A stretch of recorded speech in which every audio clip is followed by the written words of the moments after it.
శివుని ద్వాదశ జ్యోతిర్లింగాల విశిష్టతను వివరించే చిన్న కథలు. మొదటిది సోమనాథ్ జ్యోతిర్లింగం. ఇది గుజరాత్లో ఉంది.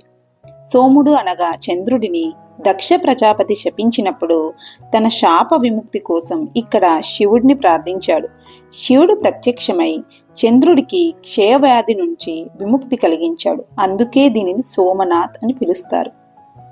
రెండవది మల్లికార్జున జ్యోతిర్లింగం. ఇది ఆంధ్రప్రదేశ్ శ్రీశైలంలో ఉంది. కుమారస్వామి అలిగి క్రౌంచ పర్వతానికి వెళ్ళినప్పుడు పార్వతీ పరమేశ్వర్లు తమ కుమారుణ్ణి చూడటానికి ఇక్కడికి వచ్చారు. పార్వతీదేవి మల్లిక రూపంలో, శివుడు అర్జున రూపంలో ఇక్కడ కొలువై ఉన్నారు. మూడవది మహాకాళేశ్వర్ జ్యోతిర్లింగం.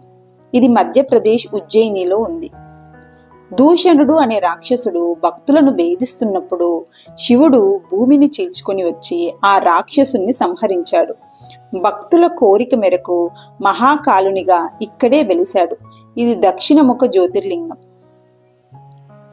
నాలుగవది ఓంకారేశ్వర్ జ్యోతిర్లింగం. ఇది మధ్యప్రదేశ్లో ఉంది. వింధ్యా పర్వతం తన అహంకారాన్ని వదిలి శివుడి కోసం తపస్సు చేసింది.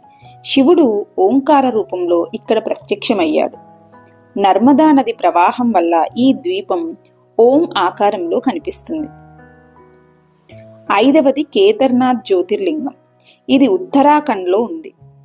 మహాభారత యుద్ధం తర్వాత పాండవులు తమ పాప పరిహారం కోసం శివుడిని వెతుకుతూ హిమాలయాలకు వెళ్లారు. శివుడు వారికి నంది రూపంలో కనిపించి భూమిలోకి అంతర్ధానమయ్యాడు. పాండవులకు ఇక్కడ శివుని వెనక భాగం దర్శనమిచ్చింది. ఆరవది భీమశంకర్ జ్యోతిర్లింగం. ఇది మహారాష్ట్రలో ఉంది. కుంభకర్ణుడి కుమారుడైన భీముడు అనే రాక్షసుడు లోకాలను పీడిస్తుంటే శివుడు అతన్ని సంహరించి భక్తుల కోరిక మేరకు ఇక్కడ జ్యోతిర్లింగంగా వెలిశాడు. ఏడవది కాశీ విశ్వనాథ్ జ్యోతిర్లింగం. ఇది ఉత్తరప్రదేశ్లో ఉంది. సృష్టి ఆరంభంలో విష్ణువు బ్రహ్మల మధ్యలా ఎవరు గొప్ప అనే వివాదం వచ్చినప్పుడు శివుడు అంతులేని కాంతి స్తంభంలా ఉద్భవించాడు. ఆ కాంతి పుంజమే కాశీ విశ్వేశ్వరుడు. ఎనిమిదవది త్రయంబకేశ్వర్ జ్యోతిర్లింగం. ఇది మహారాష్ట్రలో ఉంది. గౌతమ మహర్షి గోహత్యా పాతకం నుండి విముక్తి పొందడానికి శివుణ్ణి ప్రార్థించాడు.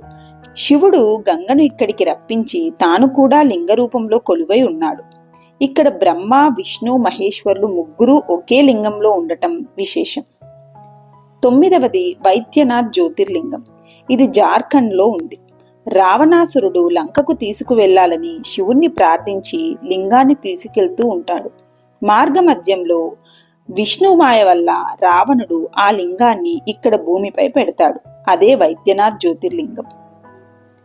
10వది నాగేశ్వర్ జ్యోతిర్లింగం. ఇది గుజరాత్లో ఉంది. దారుకావనంలో దారుకుడు అనే రాక్షసుణ్ణి శివుడు సంహరించి తన భక్తుడైన సుప్రియుణ్ణి రక్షించాడు. పాములకు రాజుగా శివుడు ఇక్కడ నాగేశ్వరుడుగా పూజలందుకుంటున్నాడు. 11వది రామేశ్వర్ జ్యోతిర్లింగం. ఇది తమిళనాడులో ఉంది. రావణ్ణి సంహరించిన తర్వాత బ్రహ్మహత్యా పాతకం తొలగించుకోవడానికి శ్రీరాముడు ఇక్కడ ఇసుకతో లింగాన్ని ప్రతిష్ఠించి పూజించాడు. అందుకే దీనిని రామలింగేశ్వరం అని కూడా అంటారు. 12వది కృష్ణేశ్వర్ జ్యోతిర్లింగం. ఇది మహారాష్ట్రలో ఉంది.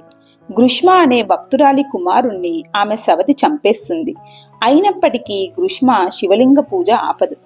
ఆమె భక్తికి మెచ్చి శివుడు కుమారుణ్ణి బతికించి ఆమె పేరు మీద కృష్ణేశ్వరుడిగా ఇక్కడ వెలిశారు.